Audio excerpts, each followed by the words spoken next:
A woman on drugs called the police. The police showed up, and she described perfectly and accused a man of kicking in her front door, choking her, running behind her to catch her when she ran away, tripping her, and then falling, and she got away to go home. The man she perfectly described was a paraplegic man in a wheelchair.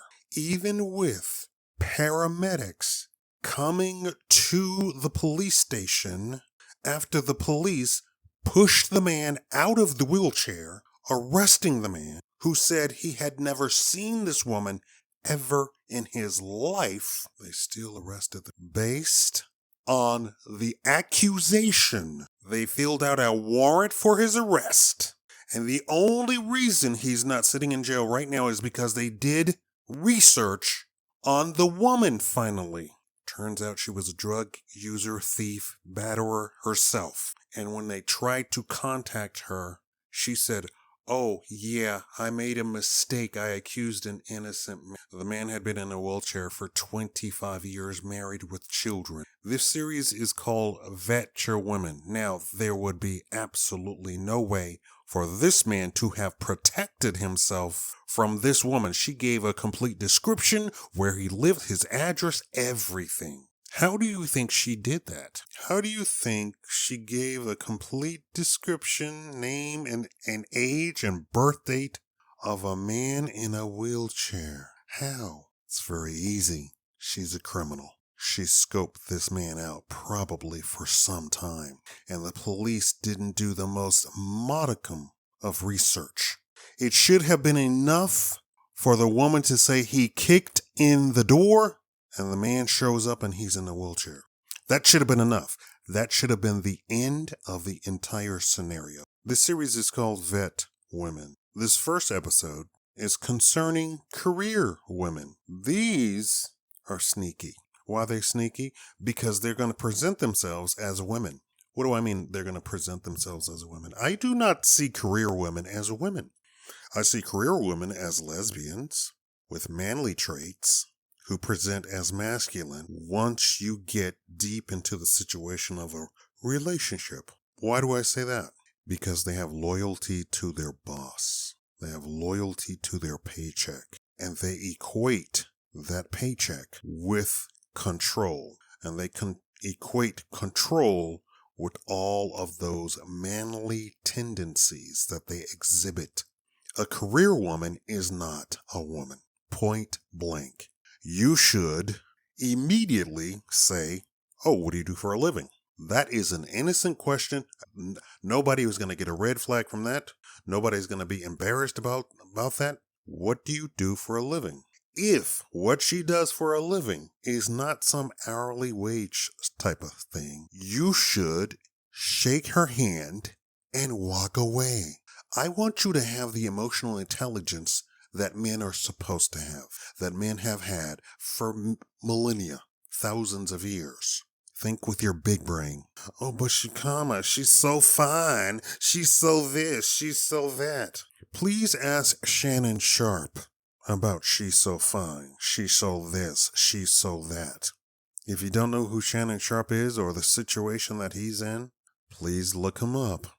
Google him. I'm telling you not to end up in a situation like Shannon Sharp, because you're dealing with a man. That's preposterous that you would call a full biological woman a man. For all intents and purposes, listen to me. I am your internet father. She is a man. That is a man. Given any sort of situation, that is a man. What is a man? Nobody ever asked that part. What is a man? A man is in control. A man is a provider, some would say. I don't like that word at all. That comes from psychology and the person who used it in that way. We're not talking about religious people. We're talking about commoners, secular people. The person who came up with using provider as a word for a man wholly did not intend for the word to be used to appreciate me or even compliment me. The word is used to denigrate men, to insult men, to reduce men to the point that they are nothing but an ATM. He's a provider. No.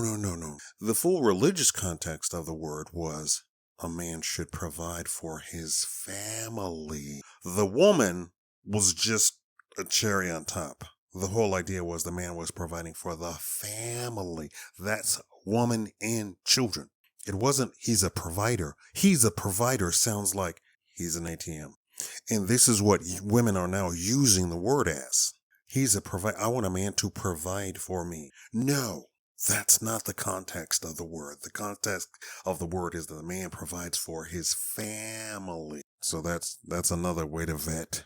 Do you think a man should provide for a woman? And if she says yes, walk away. She doesn't have the intelligence, nor does she have the proper context of how the word is supposed to be used. She is a user. A career woman is a man. She is competing in the man's world. Even if her particular profession is female dominated, she is still competing in a man's world because she is trying to compete salary with salary. Why? Because it happens all the time, and this is why they get divorced. Because she makes more money than her man. A real wife doesn't care what her man makes or what she makes. A real wife lives in the full context of the religious word of provider. A man provides for his family, and she's contributing to that provision for the family. Yes, it might be modern that she has a job to begin with, but her family comes first, just like the full context of the man in the Bible. The family comes first. This is a sacrifice men are willing to make for a lot of things. This is why everything is falling apart, because we're not dating or meeting women who sacrifice for their family. And women now sacrifice their family for their quote-unquote happiness. And when you get down to it, what is their happiness? Their happiness is being able to shop and buy anything that they want any given day.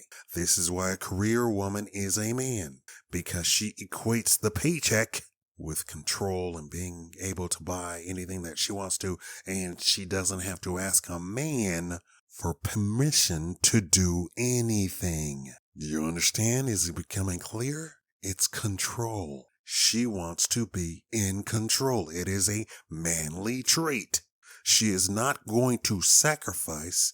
I know of a story of a woman who bought Beyonce tickets with money that was to go to cancer treatment for her child, married to a husband. Let me repeat that. The woman took the money intended for cancer treatment for her child and bought Beyonce tickets. How much do Beyonce tickets cost? They cost thousands of dollars depending on where you're sitting in the auditorium or stadium or whatever it's called. Thousands of dollars. I was shocked.